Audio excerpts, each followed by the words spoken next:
নমস্কাৰ ৰাইজ তো আজিৰ ভিডিঅ'টো মই আৰম্ভ কৰিছোঁ বাছৰ পৰা বাছত গৈছোঁ ক'ত গৈছোঁ কেনেকৈ গৈছোঁ সেইলৈকে যাব ভিডিঅ'টো সকলো গৈছোঁ লাহে লাহে বাহিৰত লাহে লাহে পোহৰ হৈ আছে আৰু গাড়ীৰ বেগ তীব্ৰ হোৱাৰ লগে লগে বস্তুবোৰ পিছফালে গৈ আছে আৰু ভিতৰত এন্ধাৰে আৱৰি আছে বাছৰ লাইট বৰফ কৰি দিয়াৰ কাৰণে কিছু সময় টোপনি যোৱাৰ পিছত সাৰ পাই দেখোঁ যে আমাৰ বাছখন প্ৰাকৃতিৰ মাজে মাজে গৈছে দেখিয়ে ভাল লাগিছে মনটো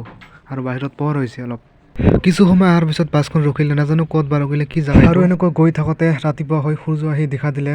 মই পাহৰি থাকিলোঁ মই কোৱাই নাই মই ক'ত গৈছোঁ মই আজি গৈ আছোঁ গুৱাহাটী মোৰ এটা নিজৰে কাম ওলাল সেইকাৰণে ৰাতিপুৱাতে উঠি আহিছোঁ মই বাছৰ ভিতৰত সকলোৱে নিজৰ নিজৰ চিটত বহি আছে এনেকৈ কিছু দূৰ অহাৰ পিছত বাছখন ইয়াত ৰখিলে আৰু সকলোৱে চাহ পানী খাই লৈছোঁ আমিও খাই ল'লোঁ খোৱা লোৱা হোৱাৰ পিছত এনে অলপ জিৰণি লৈ আহিছোঁ কিছুমানৰ এতিয়া হোৱা নাই সিহঁতে আহিলে যাম খোৱা লোৱা হোৱাৰ পিছত সকলোৱে সেই বাছত উঠিলে ময়ো উঠিলোঁ বলক এতিয়া আৰু হঠাৎ জগত পৰিল জুবিনৰ ফটোখন ফাইনেলি মোৰ যিটো জেগাত কাম আছে সেইটো জেগাত আহি পাইছোঁ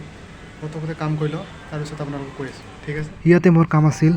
ফাইনেলি কাম হ'ল এতিয়া মই গৈ আছোঁ খাবলৈ বহুত ভোক লাগিছে ৰাইজ ৰাতিপুৱাৰ পৰা একো খোৱা নাই জাষ্ট এটা পৰঠা খাইছিলোঁ দোকানত আৰু এতিয়া খাই লওঁ খোৱাৰ পিছত আপোনালোকক কথা পাতি আছোঁ আৰু খোৱা লোৱা ফাইনেলি হ'ল খোৱা লোৱা হোৱাৰ পিছত এনেকৈ লাহে লাহে খোজকাঢ়ি গৈ আছোঁ য'ত আমি বাছত উঠিম আৰু ফাইনেলি চব কাম শেষ সেইকাৰণে আমি বাছত উঠিলে এতিয়া ঘৰলৈ যাম তো ভিডিঅ'টো আৰু ডাঙৰ নকৰোঁ ইয়াতে খতম কৰোঁ যদি আপোনালোকে মোৰ চেনেলত নতুন আহিছে তেনেহ'লে ছাবস্ক্ৰাইব কৰি দিব বাই বাই